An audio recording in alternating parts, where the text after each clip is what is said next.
Crystal chandeliers split the light into a constellation that trembled over the marble floor, and the low murmur of guests folded into the room like velvet. I could smell lemon oil on the polished banister and the faint perfume of someone who had been backstage all afternoon. Jonas slid his hand against the small of my back, his fingers steady like a surgeon before an incision, and whispered, "Breathe," to me, in a voice both familiar and practiced. The invitation had been folded into my clutch for hours, its creases pressed into my palm. Sophie Martin. The name should have been ordinary, but the way heads turned when I passed made it heavy, as if a verdict had been written on that little rectangle of cardstock. Sophie stood beneath a spray of late flowers looking exactly like the photographs I had avoided for years. The same tilt of her chin, the laugh lines I used to trace with my thumb as a child. For one breath, I felt the old weather return, the rain that used to find the hem of my coat the night I left home playing on the edges of my skin. I had not planned to come. I had work in the morning, a scheduled meeting about scaling Veritas health implementation with the Meridian Clinic network, and a ledger of obligations that justified my absence. But the pull of family, the ache of something unresolved, had a gravity I could not overcome. A professor from Meridian nodded in my direction with that polite recognition reserved for people who carry titles and projects. Someone with a ribbon of hospital leadership muttered my company name, and the room shifted, a hush like a curtain dropping. Claire, my mother, caught my eye and smiled the strained smile of someone balancing pride and worry. My father tilted his head as if he could reassert control by posture alone. A voice from the next table asked gently, "Are you her?" And the word implied a whole biography. I could open my mouth and lay out the months of transfers, the missing invoices, the small slippages that over years had become a chasm between us. Or I could stand there and be, for one night, the sister who brought a toast. When Sophie turned, she looked surprised to see me. Her eyes held the old mischief and a tired softness that suggested houseplants and late nights. She gestured me over like nothing had happened. For a moment, I was 21 again, feeling my hands tremble after the argument that severed us. I chose a single phrase, simple and precise. "Thank you for inviting me." And my voice landed in the room like a small stone. It was not an accusation, and it was not silence either. It was a choice. This story begins with light on marble, a name on a card, and the quiet calculation of what to reveal and when.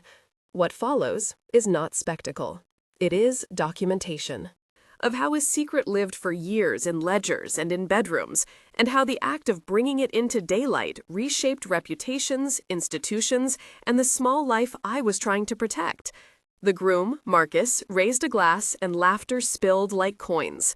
Lily, Sophie's daughter, tugged at my skirt as if to anchor me back into a scene where I could simply be Aunt and not a woman with dossiers and a laptop.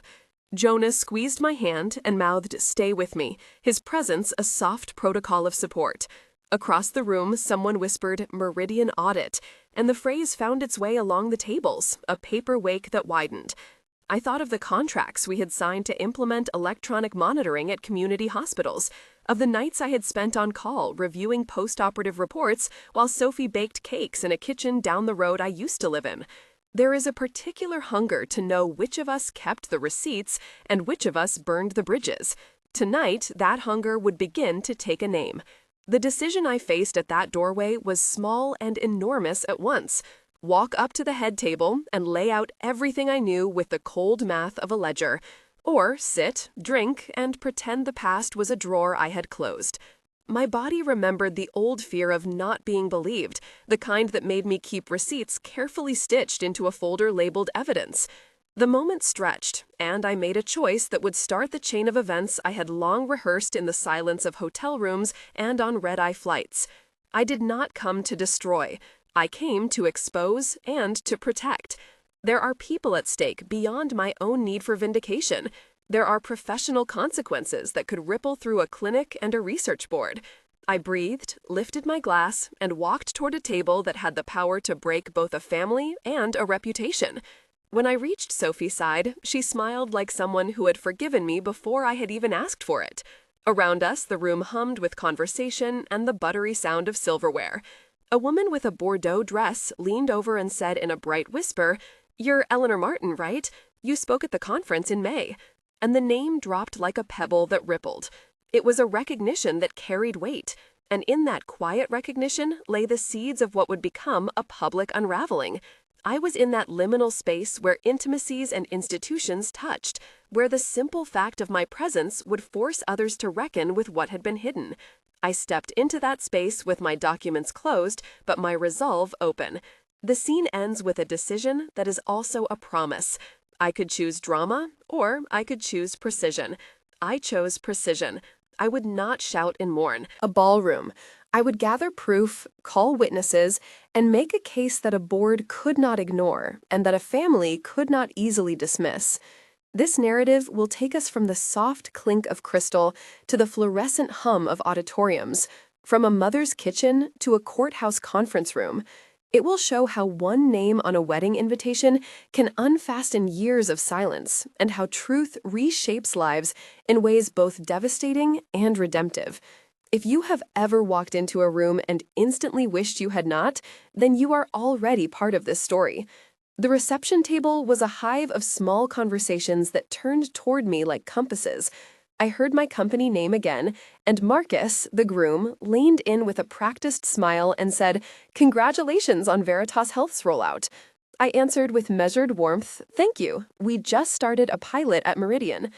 Another guest, named Laura, a family friend, looked at me with the tender incredulity of someone who remembers childhood and says, "You left, and then you built something remarkable." Sophie squeezed my hand, and a child, Lily, pointed at the cake and giggled as if unaware of the currents around us. The first public recognition had been made.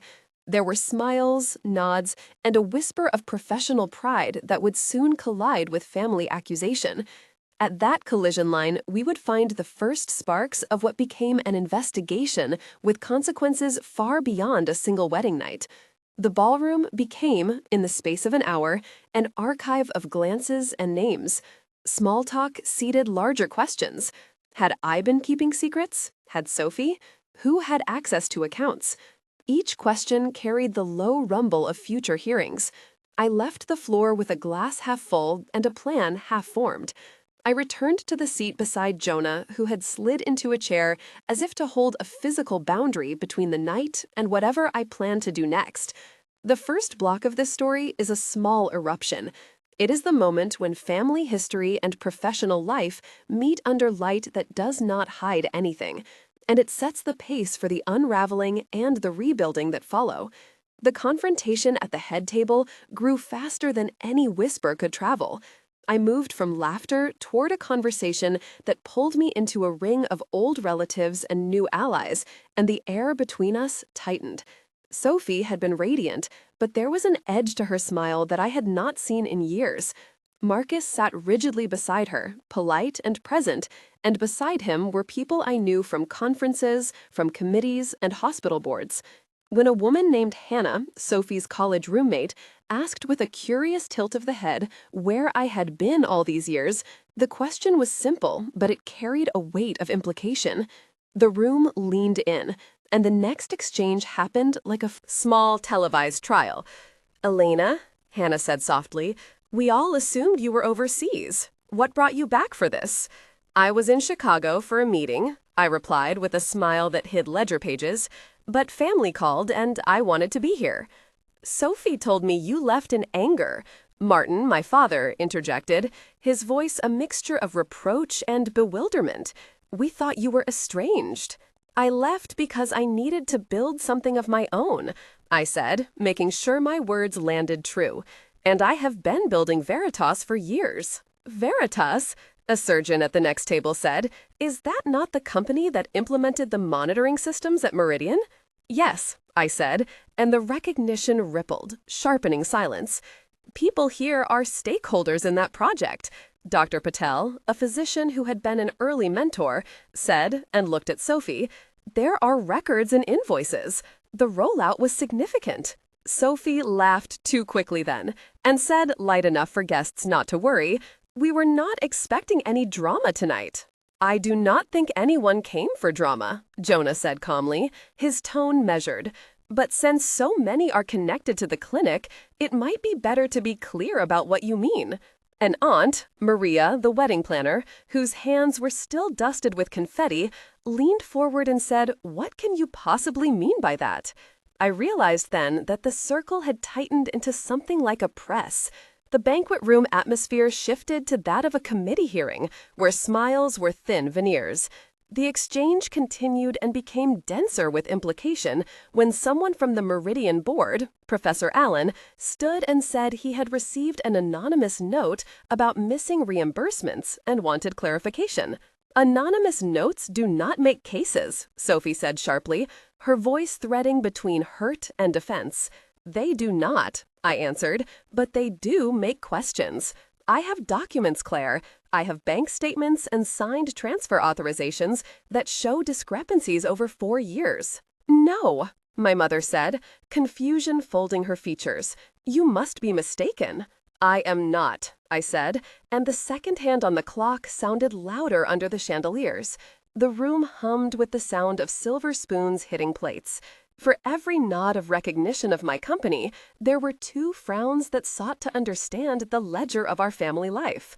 Friends became witnesses, and the wedding became a place where private economy and public accountability started to collide. The exchanges moved from curious to accusatory. A cousin, named Lucas, who worked in finance, asked for specifics. "What kind of discrepancies? How much are we talking?" he asked. "We are talking about gaps in transfers attributed to a family trust and to clinic reimbursements," I answered, and opened my phone to show a spreadsheet. "I did not come here to make a scene, but the pattern is clear, and it involves names and dates that intersect with Sophie's role in Meridian's billing committee." Sophie paled but held her voice. "If you have proof, give it to me privately," she said, "not here between appetizers and toasts." "Private is dangerous when it protects institutions," Dr. Patel said with a doctor's precision. "There should be transparency." At that point, the room divided into camps. Some guests nodded toward me, believing in the sturdiness of proven work and the sanctity of document trails. Others looked at Sophie with an instinct to protect family and tradition. The moment became a public crucible. The clink of glassware became the percussion under which reputations were measured. I had come to a wedding and found instead the first small court of public opinion. After the initial public unspooling, Sophie guided me aside to a quieter corner near the terrace where the air smelled of crushed mint and cut grass.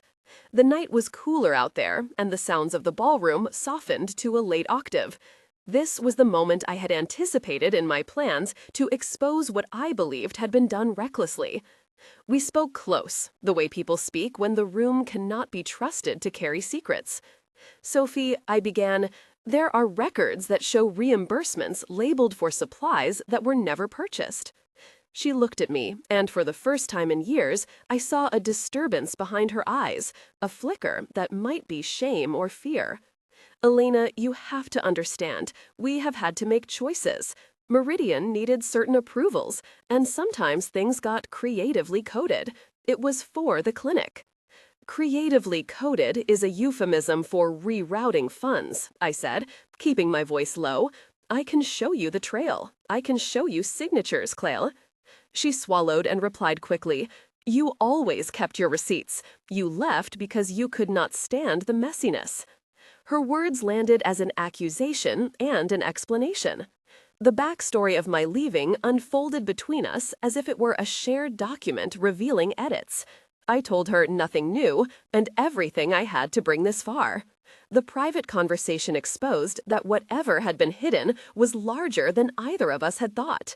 It was not simply a family error. It was institutional in ways that could implicate people who had no idea their names would be weaponized in a ledger testifying to mismanagement. We traded lines of memory and of current accusation in a slow, measured way. Sophie defended decisions with pragmatic rationales, while I pushed back with a ledger of evidence. "We can fix this quietly," she said, the vulnerability in her tone like a small key. "Let me handle the board. I will make corrections." "No," I said, and the word felt final. "Quiet corrections leave questions unanswered. If patterns exist across accounts and committees, a formal audit is the only way to make sure the clinic and the families who depend on it are safe." She looked away, and for a moment, a wind moved through terrace, stirring the napkins on the tables below. Lily, who had been trailing behind with a sparkler, laughed and illuminated the scene like a small, untroubled flare.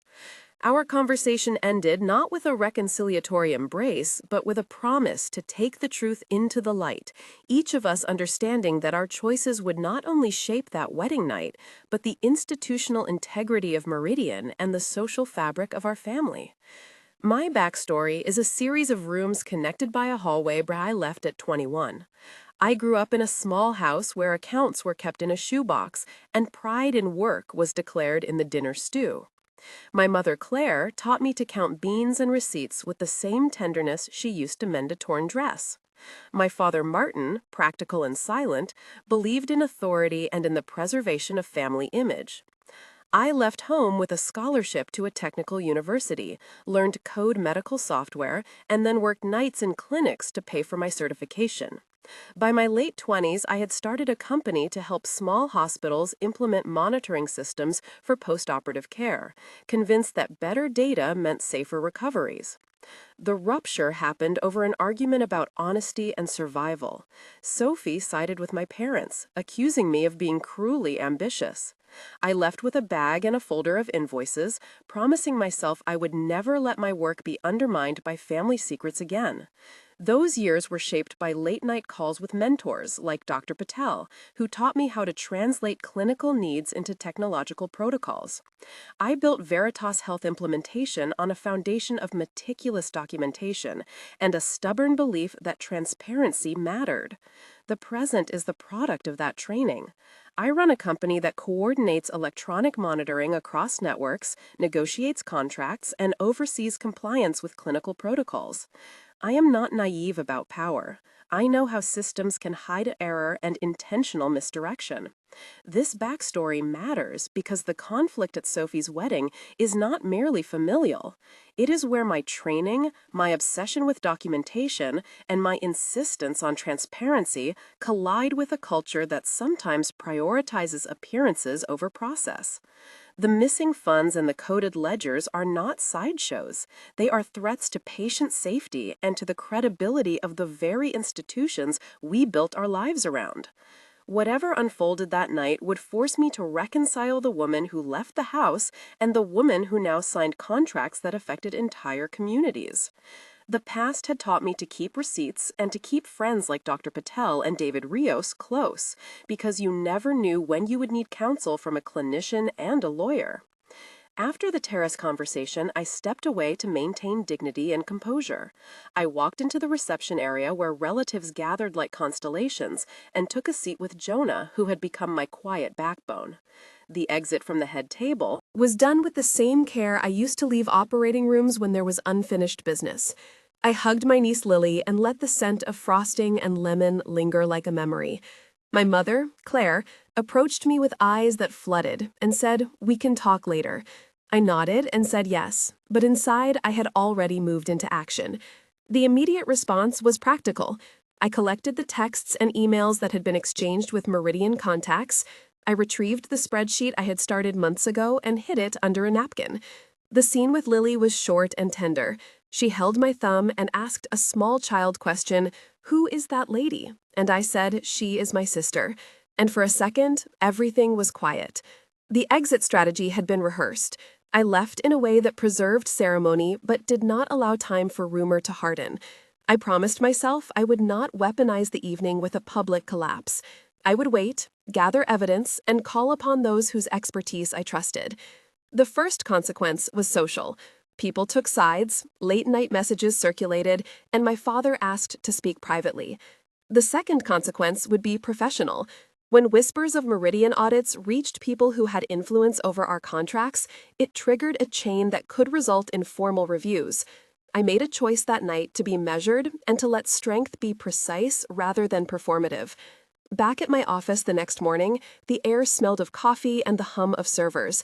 I met with Dr. Patel, who had been at the reception, and David Rios, a lawyer I had worked with on compliance issues. We sat around a conference table and laid out a plan like surgeons drawing a line before incision. Dr. Patel brought clinical perspective and insisted on patient safety being the priority. David outlined the legal avenues and cautioned about defamation risks. The meeting was practical and exhaustive in a way that would become the backbone of the investigation. We began by cataloging documents and artfully assembling a chain of custody protocol to protect evidence integrity. Dr. Patel recommended we request an internal report from Meridian and a complete audit trail of reimbursements, while David prepared a draft of a formal letter requesting a review by the clinic's oversight board. I felt the familiar surge of control that came from methodical work. Papers, once my refuge, now became the way to translate emotion into action. The first formal move was a polite but firm letter sent to Meridian with copies to the boards and to key stakeholders. The language was neutral and clinical. The goal was not to accuse publicly, but to trigger a formal accounting of transactions. That step required precision in drafting. The letter requested specific documentation, including procurement invoices, signatures for authorizations, and detailed logs of patient-related supplies for the period in question. Each item requested was chosen so that it would reveal patterns without sounding like an attack. We also flagged specific dates and amounts that I believed were inconsistent with the clinic's procurement schedules. The procedure for requesting an audit follows a clear institutional path. An initial formal notification is sent to the institution outlining the scope and reason for the review. The institution acknowledges receipt and typically assigns an internal compliance officer who collects documents and provides an initial response. If discrepancies are corroborated, an external auditor may be engaged, and a more thorough forensic accounting is performed. Throughout this process, confidentiality protections are balanced with the obligation to inform relevant regulatory agencies if patient safety or public funds are implicated.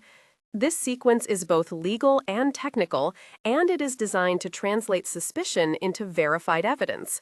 Within days, we received a terse acknowledgement from Meridian. The compliance officer, a man named Aaron, confirmed receipt and promised an internal review. The language was cautious, and I could tell they were sizing the situation with the same measured attention used in risk assessment. Meanwhile, family dynamics strained. My father called and said we should try to keep this private for the sake of the wedding. I told him quietly that privacy can be a cloak that hides repeatable harm. Claire wept in a voice message and asked me to be gentle. Sophie texted and begged me to let her handle it. I did not respond when anger rose like a physical thing. I replied the next morning with a clear note that an audit was the only fair way forward and that patient safety could not be compromised for image. The decision about public involvement was the kind of moral calculus I had imagined in hotel rooms at 3 in the morning. On one side lay the boundaries of loyalty to one family. On the other lay a duty to institutions and to patients. Jonah sat beside me and offered quiet counsel. He reminded me that doing nothing might allow a pattern to continue, and if patients were affected, the consequences would be real and avoidable. The weight of responsibility settled into action. I insisted we seek an independent auditor if Meridian's internal review seemed insufficient. David drafted a motion to request that an external firm be contracted and that patient safety authorities be notified if there was any evidence of irregularities affecting supply chains or post-operative monitoring. 1 month later, the scene had shifted from private dinners to official rooms. An independent audit team arrived at Meridian and began to map transactions. I spent nights going over spreadsheets and cross-referencing signatures. The first month was busy and raw. The public sphere began to prick at the edges. A brief mention in a regional newsletter raised eyebrows, and Sophie posted a curated photo of the wedding with a caption full of gratitude. The community reaction was a mixture of support and suspicion. A few colleagues offered private condolences and warned me of the risks of public fallout. At home, I found moments of fragile peace. Lily drew a picture of our family in which each of us held hands, a small, rending image that reminded me why I insisted on clarity. The first month also required careful procedural steps. The auditors requested electronic logs, procurement records, and authorization chains. They used hash checks to verify that digital records had not been modified and asked for original receipts where available. They ran reconciliation routines comparing bank ledgers with procurement entries and flagged mismatches in several quarters. At the same time, the auditors interviewed staff discreetly, reassuring them of anonymity to encourage candor. This process is slow by design. Evidence must be assembled in a way that withstands both legal scrutiny and institutional defensiveness. 3 months in, the scope of the inquiry widened. The independent audit revealed patterns of misallocated funds and creative coding of reimbursements that suggested systematic manipulation rather than clerical error. The auditors identified a series of transactions where funds designated for community mental health supplies were reclassified under a nebulous administrative code. The trail led, unexpectedly, to a committee responsible for allocating small emergency funds, and to the name Sophie had been linked with in meeting minutes. At the same time, a cluster of patient complaints about inconsistent supply availability surfaced. The narrative shifted from an interpersonal conflict to a matter of institutional trust. Allies emerged in unexpected places. Dr. Patel took a public stance emphasizing the need for accountability while stressing patient safety. Professor Allen, initially hesitant, supplied board minutes that helped establish patterns of authorization. David Rios coordinated legal strategy and began preparing notices that would protect me from accusations of defamation while preserving the evidence trail. Public commentary started to appear in local outlets. Friends like Lucas and Hannah reached out privately, their voices offering both hope and caution. The family fractured further as some rallied to Sophie's defense and others asked hard questions. The community dialogue included names like Maria, the wedding planner, and Marcus, the groom, who now found themselves adrift in a controversy they had not anticipated. By month 3, there was a formal request from the clinic's oversight board for a full forensic accounting. The auditors recommended an external review of procurement protocols and called for a temporary freeze on certain discretionary funds. The board convened, and a public statement acknowledged ongoing reviews and appointed an external committee to oversee reforms. The atmosphere was not vindictive, it was procedural and precise. The professional consequences began to be tangible. Contracts and negotiation were paused, and Veritas Health implementation faced a temporary postponement of scheduled rollouts pending clarity. I felt the professional strain like a pressure in my chest, while also recognizing that institutional reckoning was necessary. 6 months after that wedding night, the landscape had shifted in ways none of us could have fully predicted. The audit concluded that there had been intentional misclassifications over several years. The clinic accepted responsibility for failures and oversight, and the board initiated restructuring of procurement protocols. Sophie issued a public statement acknowledging errors, but also insisting her intentions had been to protect vulnerable programs.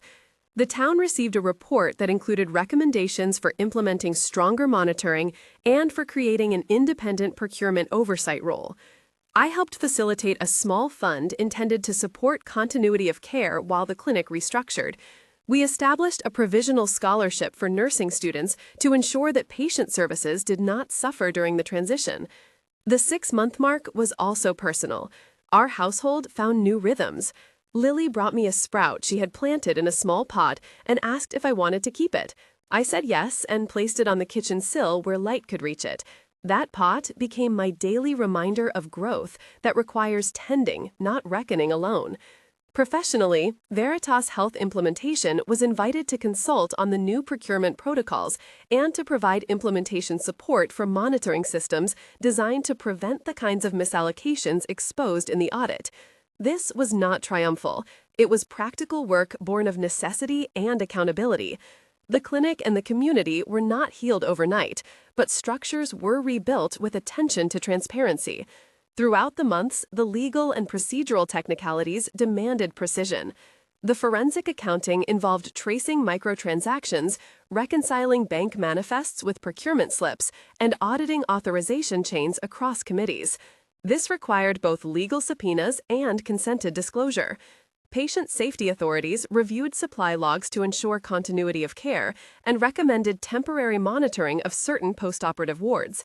The implementation of new protocols included real-time dashboards, role-based access to procurement software, and mandatory signatures across multiple levels for discretionary expenses. Each technical fix was accompanied by training and oversight to ensure lasting change. There were moments of tension that landed with the weight of consequence. One occurred when an auditor presented findings at a public meeting and the room split between disbelief and fury. Another happened in a private family intervention where tears and anger braided together into one long night. A third intense moment came when a patient who had experienced a delayed supply reported harm, an incident that painfully underscored why we had to pursue truth not for revenge but for prevention. Each of these moments demanded a language that could hold both regret and duty. They tested alliances and required measured responses that balanced compassion with repair. I named people along the way not as villains but as actors in a complex interplay. Dr. Patel, the clinician and mentor who insisted on patient welfare. David Rios, the lawyer whose steady hand prevented missteps. Jonah, my partner whose quiet strength allowed me to act rather than collapse. Martin and Claire, my parents, whose conflicting loyalties made decisions painful. Lucas and Hannah, friends who served as sounding boards. Professor Allen, who moved from ambivalence to advocate. Maria, the wedding planner, who watched a ceremony become a precipice for accountability. Each person had a role and a reaction that informed the narrative. By the time the reforms were implemented, the town had begun to see tangible changes.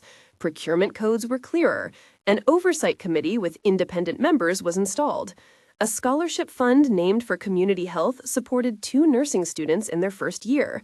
Meridian published an updated protocol for supply authorization and created an anonymous reporting channel for employees. Veritas Health Implementation partnered with the clinic to implement monitoring dashboards that reduced discrepancies and improved accountability. These were not magical cures, but practical steps that carried consequences beyond any single family. In a small domestic scene 6 months after the wedding, I stood at the kitchen sink watching water move over a sprout that Lily had named Hope.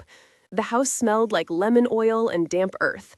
Jonah hummed a song as he folded laundry, and in the background, a patient safety webinar played as professional development. A neighbor, Rachel, dropped by to return a casserole dish and told me that someone from the clinic had called to thank us for facilitating the scholarship. My mother sent a message that read, "I am proud of your strength, but I miss our dinners." I called her, and we spoke for an hour, talking about small things, as if to stitch a seam. The recognition of institutional reform sat beside the slow work of family repair. The final sections of this story are both reflective and practical. I learned how to hold complexity, love for a sister, and the obligation owed to patients and institutions. I learned that transparency demands courage, and that systems change begins with small technical fixes and the larger willingness to account for error. The garden on my sill grew and became a symbol more than an ornament. It was a daily reminder that rebuilding requires tending, protocol, and patience. The conclusion is not a neat wrapping of guilt and forgiveness, but a lived sequence of repair. If you have read this far and felt your own chest tighten at the image of a wedding table suddenly turned into a place of truth, consider the small ways communities hold each other accountable. We invited an auditor and a lawyer into rooms not because we wanted scandal, but because we wanted safety. If this story resonates with you, leave a comment below about what you would do in a similar moment. Did you choose exposure or retreat? Begin your reply with, "I would choose," so we can learn from each other. If this story touched you, consider subscribing to see more cases where personal history meets institutional responsibility. In the end, I planted the first seed for a small community fund in a church garden, and I signed the founding paperwork with a steady hand. The clinic reissued protocols, I helped implement monitoring dashboards, and the scholarship supported 2 students in their first semester. Sophie and I did not return to where we were, but we began to build table conversations again that were honest and less burdened. Sometimes at night I water the sprout and think about how fragile and necessary truth can be. Some roots we choose to pull up and replant. Some we choose to nourish in place. If there is any lesson in this, it is that accountability is not the opposite of mercy, but its practice repeated. If this story matters to you, share it and tell us what you think. Thank you for listening and for holding space for stories that change lives.